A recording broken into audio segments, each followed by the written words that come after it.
Equinox.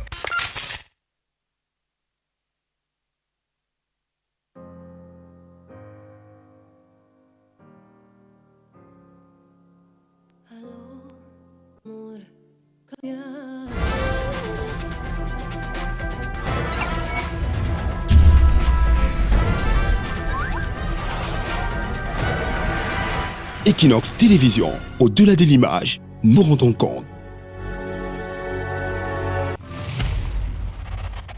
Equinox.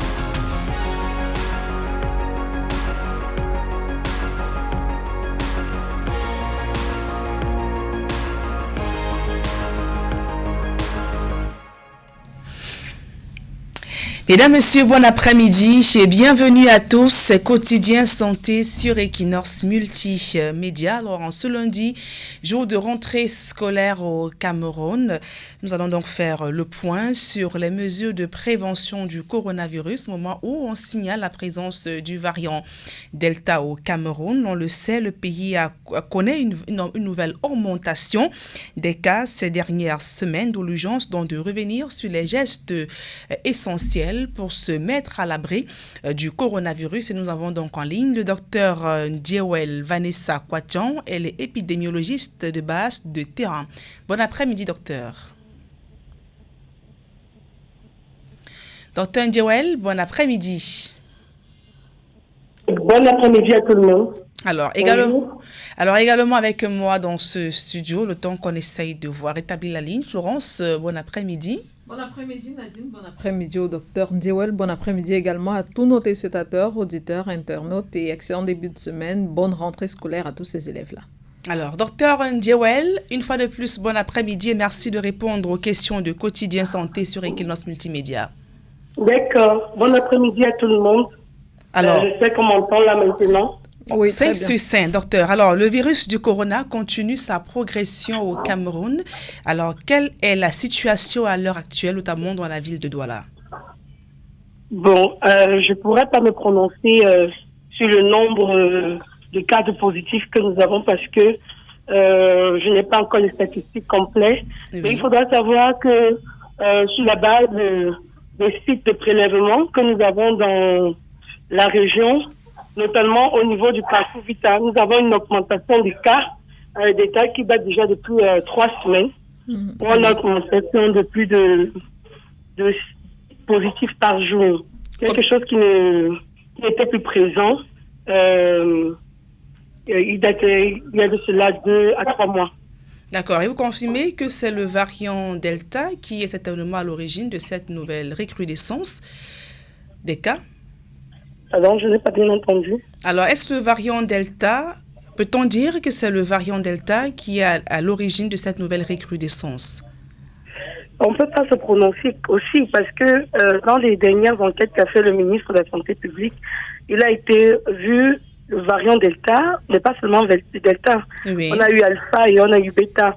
Et il faudra savoir qu'Alpha aussi très contaminant, autant que celui de Beta. Oui. Alors, et quelle est donc la lecture que vous faites sur le comportement des Camerounais au moment où on signale la présence du variant Delta et le Cameroun qui ne cesse d'enregistrer des cas de contamination au coronavirus? Actuellement, je suis un peu choquée parce que j'ai l'impression que la population camerounaise ne continue toujours dans le déni de l'existence de cette maladie. Il n'y a pas des mesures qui sont respectées, aucune mesure n'est respectée. Nous pouvons voir personne ne porte le masque, plus d'existence du gel hydroalcoolique. Nous avons encore remarqué les décès des familles positives qui préfèrent déclarer que la personne est morte autre chose que le Covid. Nous avons pu revoir aussi l'attitude des personnes, du personnel soignant, oui. Qui se comporterait comme si en fait le Covid n'existait pas. Et malheureusement, on a très peu de personnes qui viennent se faire vacciner, alors que l'État a mis les vaccins à notre disposition et gratuitement. Donc, il serait très peu probable qu'on n'ait pas la montée en flèche de la troisième vague comme dans les autres pays actuellement. D'accord, docteur. Mais avec cette recrudescence des cas positifs au Covid-19, quelles sont les mesures que le MinSanté a prises en cette rentrée scolaire? Je pense que comme la plupart, comme chaque année, comme on peut dire depuis l'année passée, toutes les écoles, je crois, il y a toujours l'imposition du port de masque dans les écoles. On a demandé aux enfants d'avoir les gels hydroalcooliques. N'oubliez pas que les sites de dépistage sont toujours là. Le ministère a mis à notre disposition le matériel pour pouvoir dépister le maximum de personnes, que ce soit dans les écoles ou bien même dans les collèges ou les universités. Le ministre de la Santé publique a demandé à tout le monde de se faire dépister gratuitement, que ce soit les PDR ou le PCR. Donc, jusqu'à présent, on a toujours dans les mêmes mesures et on a juste accentué la communication dans les écoles en allant plutôt vers les responsables de ces établissements, parce que ce sont eux qui peuvent appliquer les politiques nationales imposées par le pays pour la lutte contre cette pandémie. Mais ces dépistages-là seront faits au sein même des établissements ou alors toujours dans des centres de district de santé? Si des établissements veulent qu'on le vienne faire au sein de leur établissement, on le fait, puisque actuellement, je prends l'exemple, à 13h, l'équipe du parcours Vitaïra à l'école de Brutish, ici à Makepe, de prélever tous les élèves qui sont inscrits et qui sont venus aujourd'hui. Oui, docteur. Donc, tous les élèves seront dépistés, les positifs vont devoir rentrer, et les négatifs vont être mis sous traitement, vont être surveillés, et on pourra faire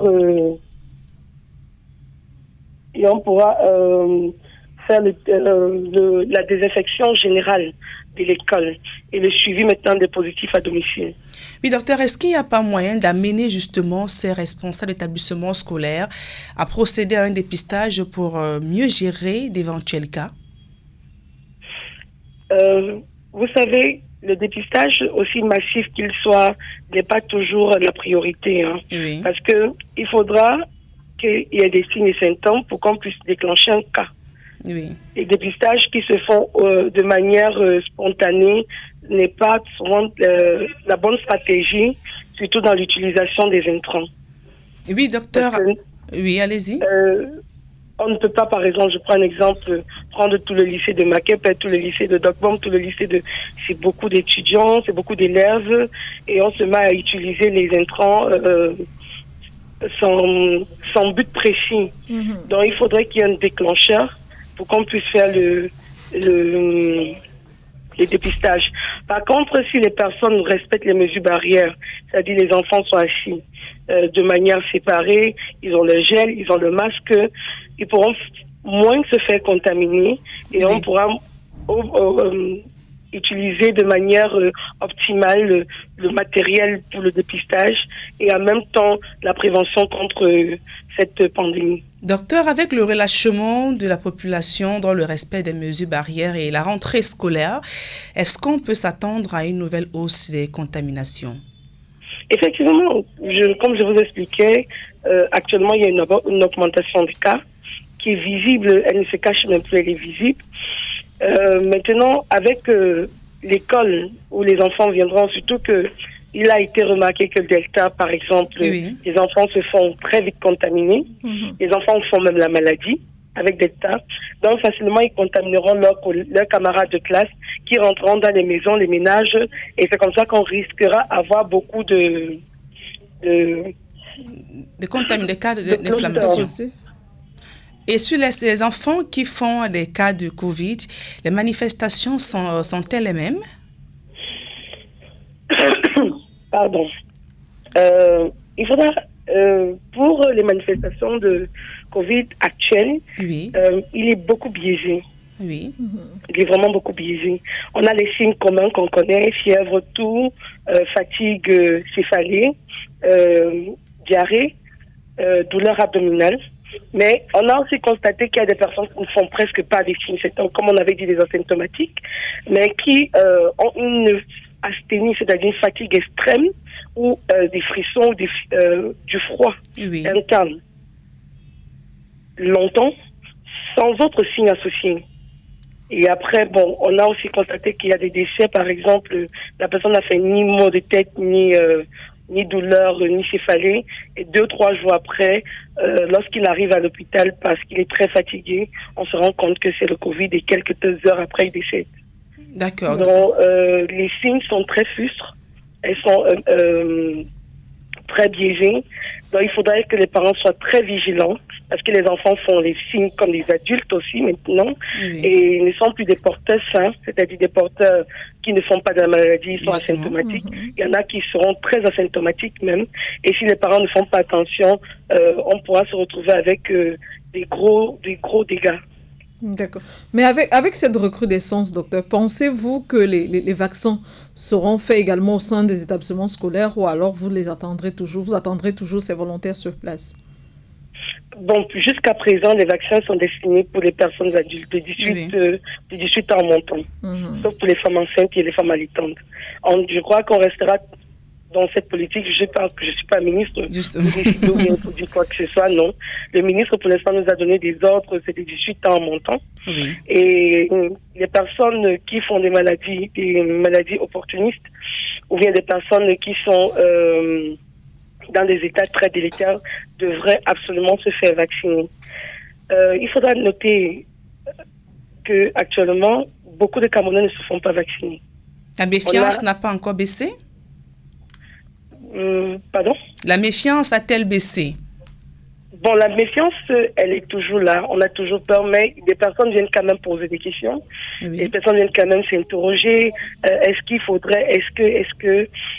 Mais on n'a pas encore eu la quantité de personnes qu'on voudrait qui se vaccinent contre ce virus. Oui. Actuellement, on n'en a pas encore. Imaginez-vous, on a Johnson Johnson, parce que les gens ont boudé Astra, on a Johnson Johnson, même jusqu'à là, les gens ne viennent pas. On a Sinopharm, les gens ne viennent pas. On ne comprend pas qu'est-ce qu'il faudrait pour que la population camerounaise comprenne qu'il faut absolument se faire vacciner. Par contre, on a beaucoup qui viennent tout le temps demander des carnets. Est-ce qu'on peut avoir des carnets?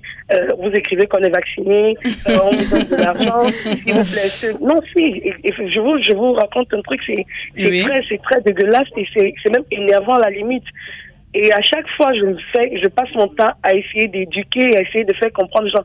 Ça ne sert à rien d'avoir des carnets. Oui. Je ne sais pas à quoi ça vous sert ces carnets. Parce que vous dites que vous voulez voyager, vous voulez aller à gauche et à droite. L'essentiel, c'est de se faire vacciner. Heureusement, nos carnets sont tellement bien suivis que c'est très difficile d'avoir du faux carnet. C'est vraiment très difficile. D'accord. Alors, on va bientôt sortir de l'émission. 2 à 3 questions essentielles. Ils sont nombreux, ces auditeurs et téléspectateurs qui appellent. Ils aimeraient bien savoir où on peut se faire dépister contre le coronavirus. Est-ce qu'il est important de le rappeler, les différents points de dépistage dans la ville de Douala? Même au Cameroun, si possible. Il faudra savoir au Cameroun que le dépistage se fait dans tous les districts, les districts de santé. Et pour Douala, notamment pour le littoral de Ovouri, ce sont les 9 districts du Vouri, c'est-à-dire Newbel, Bangay, Deido, Bonasama, Japoma, Nilon, Boko. Voilà, je crois que j'ai cité tous les districts auxquels il faudrait partir pour se faire vacciner. D'accord. Et quand vous arrivez dans ces districts, effectivement, chaque district a un site où ils ont dédié un personnel pour le test de Covid. Et en même temps, il y a un autre site pour le vaccin. D'accord. C'est important de le rappeler. Docteur, je voudrais savoir, c'est vrai que les gens sont toujours réticents en ce qui concerne le vaccin, mais est-ce que le vaccin du Covid-19 garantit une immunité à 100%?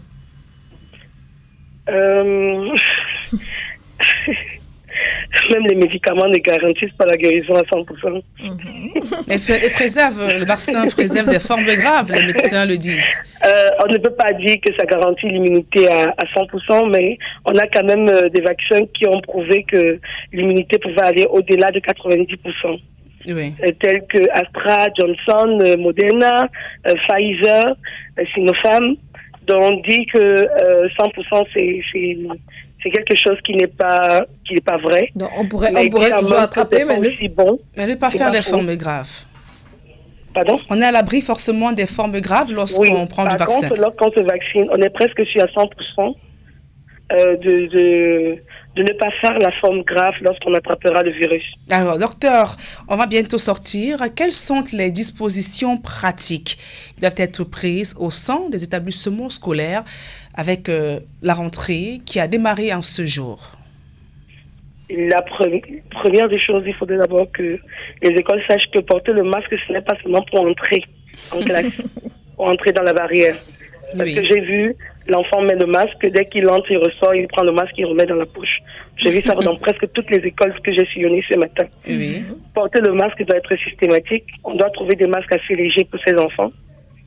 Deuxièmement, les enfants devraient avoir tous des gels hydroalcooliques parce que s'ils ne peuvent pas laver les mains, qu'ils ont moins ces gels pour se désinfecter les doigts. Les écoles doivent avoir des coins d'eau un peu de partout avec des toilettes assez salubres. Oui. Parce que les toilettes aussi dans les écoles, c'est quelque chose de catastrophique. Et enfin, on devrait systématiquement avoir un coin infirmier dans toutes les écoles, de telle manière que lorsqu'un enfant fait un signe, tout rhume, fièvre ou je ne sais pas trop quoi, la première des choses, c'est envoyer cet enfant faire son test de Covid. Et s'il est positif, on met en quarantaine toute la classe et qu'on essaye de voir avec les parents. Je crois qu'en faisant ce genre de mesures, on diminuera le taux d'infection dans ces écoles. D'accord. Merci, docteur Djewel Kwatchon Vanessa, d'avoir répondu aux questions de Quotidien Santé cet après-midi. Merci aussi à vous et bonne journée à tout le monde. Le Covid est là et que la population camerounaise vraiment fasse très attention. D'accord, le message est passé. Il est important de se faire vacciner pour se mettre à l'abri, notamment des formes graves, et également de se faire dépister, respecter les gestes barrières, le port du masque, lavage des mains et le respect de la distanciation physique. Florence, merci. Je t'en prie, Nadia. Déjà également merci à notre réalisateur Raphaël Dipanda. On se retrouve demain pour une autre édition de Quotidien Santé. N'oubliez surtout pas que votre santé n'a pas de prix.